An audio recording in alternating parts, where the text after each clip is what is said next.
Hoy vamos a desgranar una historia de esas que parecen sacadas de una novela, una historia sobre burocracia, sobre lógica y sobre una batalla legal que se alargó durante años. Y todo, absolutamente todo, gira en torno a una pregunta que parece un acertijo, pero que fue la frustrante realidad para cientos de profesionales en Cataluña. Suena ilógico, ¿verdad? Pues esta fue exactamente la situación a la que se enfrentaron los ingenieros técnicos de telecomunicaciones. Una paradoja en toda regla que les llevó a una lucha increíble por sus derechos. Venga, vamos a ver cómo empezó todo este embrollo. Y es que todo esto arranca con algo que debería haber sido un simple trámite administrativo, pero, como vamos a ver, se convirtió muy rápido en un callejón sin salida, en una auténtica trampa burocrática. Hay que fijarse bien en las fechas. Estamos en enero de 2007. El ingeniero Jordi F. presenta su solicitud. Y no la presenta de cualquier manera, no, aporta un dossier completísimo que demostraba de sobra su experiencia y conocimientos. ¿Y qué hace la Generalitat? Pues no cuestiona su capacidad, sino que le pide un papel casi imposible de conseguir. El resultado es que para abril la denegación ya era oficial y a Jordi F. le costó su puesto de trabajo. Una escalada rapidísima con consecuencias muy pero que muy reales. Y aquí está el meollo de todo el asunto. Esta era la exigencia. La Generalitat pedía un documento externo de la Administración del Estado que dijera que el título universitario era equivalente. O sea, era como decir, mira, tu título de ingeniero no nos vale por sí mismo. Necesitamos que vayas a otro sitio y nos traigas un papel que diga que tu título vale. Una situación totalmente kafkiana, vamos. Pero claro, ante esta barrera, los ingenieros no se iban a quedar de brazos cruzados. Se pusieron a investigar, a bucear en la propia legislación y, para su sorpresa, encontraron la respuesta. Y lo mejor de todo es que estaba ahí, escondida a plena vista, en las mismas normas que la administración estaba usando en su contra. A ver, para que quede claro, el choque era este.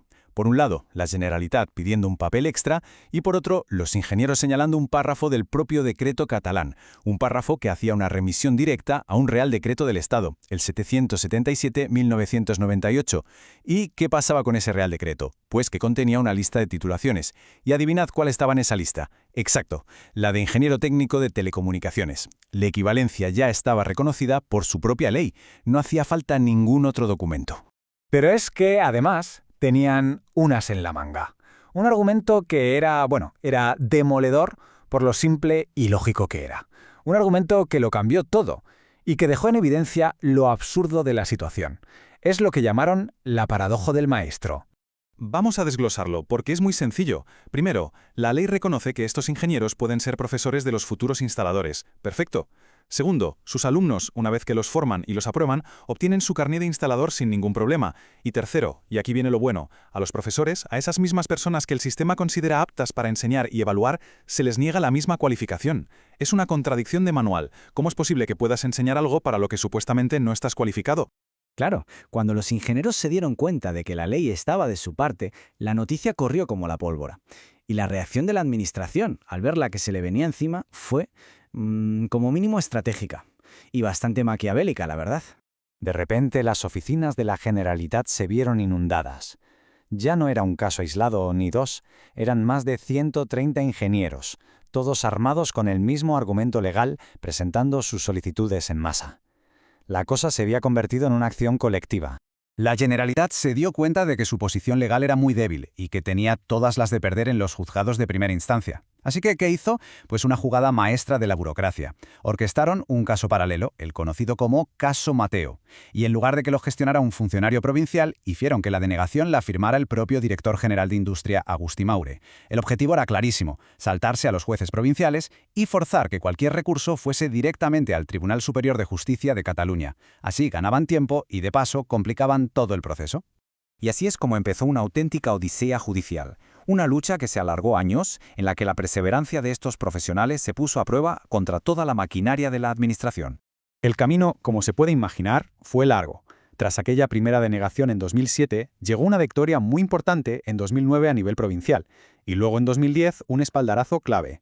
El propio Tribunal Supremo, en un caso distinto, reconoció la formación en materia eléctrica de los ingenieros de telecomunicaciones, lo que reforzaba su argumento. Todo iba a culminar, por fin, en 2011, con la sentencia definitiva. Y finalmente, después de 4 años de pelea, de recursos, de esperas, llegó la victoria. Una sentencia clara, rotunda, que ponía punto y final a la paradoja. Básicamente, lo que vino a decir el tribunal fue: señores de la Generalitat, lean su propia ley. La sentencia dejó clarísimo que la interpretación de los ingenieros era la correcta desde el minuto 1.